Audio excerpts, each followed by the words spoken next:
Hello guys, welcome to my channel. আজকে আমি তোমাদের জন্য আরও একটি রেসিপি নিয়ে আসছি। রেসিপিটি হলো বার্গার টাইপের আমি কিছু চিকেন দিয়ে তৈরি করব। তার কারণে দেখো, যার জন্য আমি একটা চিকেনের পিস পাত্রে গরম করার জন্য সিদ্ধ করার জন্য দিয়ে দিছি। এটা কারেন্টে সিদ্ধ করে নেব। তো সিদ্ধ হওয়ার পর দেখো, এটা আমি জল ছাড়িয়ে ঠান্ডা করার জন্য রেখে দিব। ঠান্ডা ছাড়া তো আর এটা কাটা যাবে না বা ছেঁড়া যাবে না, যার কারণে ঠান্ডার জন্য রেখে দিয়েছি। আমি চিকেনটাকে বসায় রেখে দিচ্ছি। দেখো, এটা দিয়ে আমি আমার বাচ্চা ভিডিও দেখে বলে যে মা পিৎজা বানায়। তো আমাদের এখানে তো গ্রাম অঞ্চল, আমরা কোথায় পাবো পিৎজা? তো আমি বলছি যে ঠিক আছে, অপেক্ষা করো। চিকেন তো সব জায়গায় পাওয়া যায়। আমি ছেলে মেয়েদেরকে বলছি তোমরা অপেক্ষা করো, আমি তোমাদেরকে পিৎজা বানিয়ে খাওয়াবো। তো পিৎজা বানানোর জন্য ক্যাপসিকাম যা যা লাগে সেগুলি তো আমাদের এখানে বাজারে পাওয়া যায় না। যা যা আমার ঘরে উপকরণ আছে সেটা দিয়েই ওদেরকে একটা পিৎজা বানিয়ে খাওয়াবো, বা সকালের নাস্তা বা বিকালের নাস্তা যেটাই বলো হয়ে যায় এগুলি। দেখো, তার জন্য আমি পেঁয়াজ কুচি আর কাঁচামরিচ কুচি করে রেখে দিয়েছি, আদা রসুন পেস্ট, আর আমি নিজের ঘরে টক দই বসাই, সেই টক দই দিয়ে দিচ্ছি, ডিম, তারপরে মুরগি দিয়ে দিচ্ছি। এদিকে দিয়ে দিব লবণ, হলুদ, মরিচ, তারপর দিয়ে দেব ধনিয়ার গুঁড়া, জিরার গুঁড়া, খানিকটা তেল দিয়ে দিচ্ছি। এখন কর্নফ্লাওয়ার দিয়ে দিচ্ছি। কর্নফ্লাওয়ার পর ধনিয়ার গুঁড়া, জিরার গুঁড়া আর গরম মশলার গুঁড়া দিয়ে দেব। তারপর এর সাথে দিয়ে দিব সব ধরনের উপকরণে দিয়ে দেব। এখানে একটু চিনি অ্যাড করলে ভালো হয়, আমি করেছি সেটা পরে। এখন দিয়ে দিচ্ছি সেই আটা, দিয়ে দিচ্ছি লিকুইড দুধ।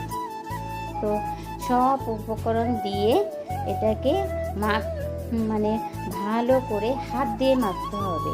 হাত দিয়ে মাখলে পর এটা একটা সফট ব্যাটার তৈরি হবে। যদি চামচ দিয়ে মাখাই তাহলে হবে না, কারণ কর্নফ্লাওয়ার দিয়েছি, আটা দিয়েছি, সেটা দলা দলা থাকতে পারে। তো হাত দিয়ে মাখলে না এটা ভালো হয়, আমার জন্য তো ভালো হয়। আমি হাত দিয়েই বেশিরভাগ সব কাজ করি। এখন দেখো, এটার ভিতরে আমি একটু সামান্য চিনিও অ্যাড করে দিয়েছি। মিষ্টি মিষ্টি হলে ভালো হয়, খেতে ভালো লাগে বাচ্চাদের, তাই। তো দেখো, এটা আমি এখন একটু ঢাকনা দিয়ে রেখে দিচ্ছি আধা ঘন্টার জন্য। এদিকে চুলাটা জ্বালাতে তো আধা ঘন্টা লেগে যাবে, কাঠের চুলা জ্বালাতে। এখন বর্ষার সিজনে চুলা জ্বালাতে অনেকটাই লেট হয়। তো গরম প্যানে তেল দিয়ে দিচ্ছি, এখন এই মিশ্রণটা দিয়ে দেব। দেখো, আমি তো পিৎজা তৈরি করে একদিকে আটা বেলে অন্যদিকে মাংস দেয়, উপরে কত কিছু দেয়, কিন্তু আমার তো ও ধরনের জিনিস নাই। আর এখানে বাজারে ওটা পাওয়াও যাবে না। একবারে ঢাকা বা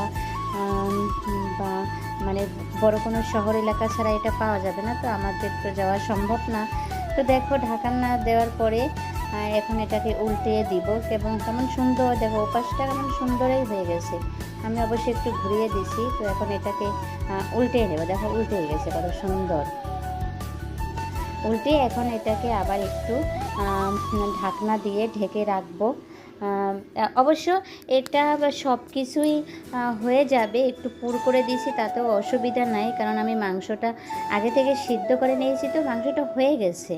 হ্যাঁ, এখন আবার এটাকে অনেকক্ষণ ধরে মাখিয়ে রেখে দিছি, তারপরে ঢাকনা দিয়ে ঢেকে রাখছি। তো ওটা হয়ে গেছে। দেখো কত সুন্দর হয়েছে দেখতে।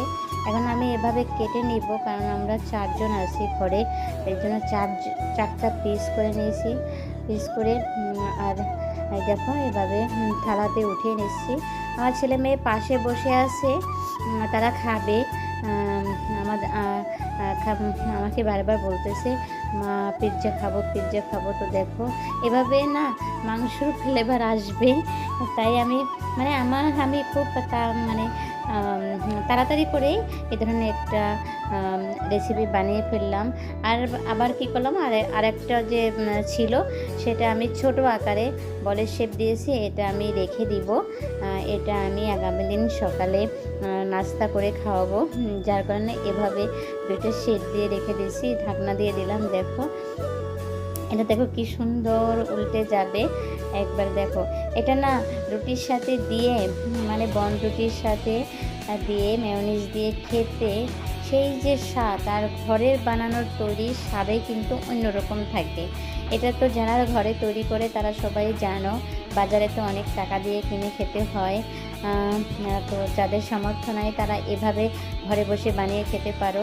দেখো এখন পিৎজার উপরে আমি টমেটো সস দিচ্ছি, এভাবে আমার বাচ্চাদেরকে খেতে দিব।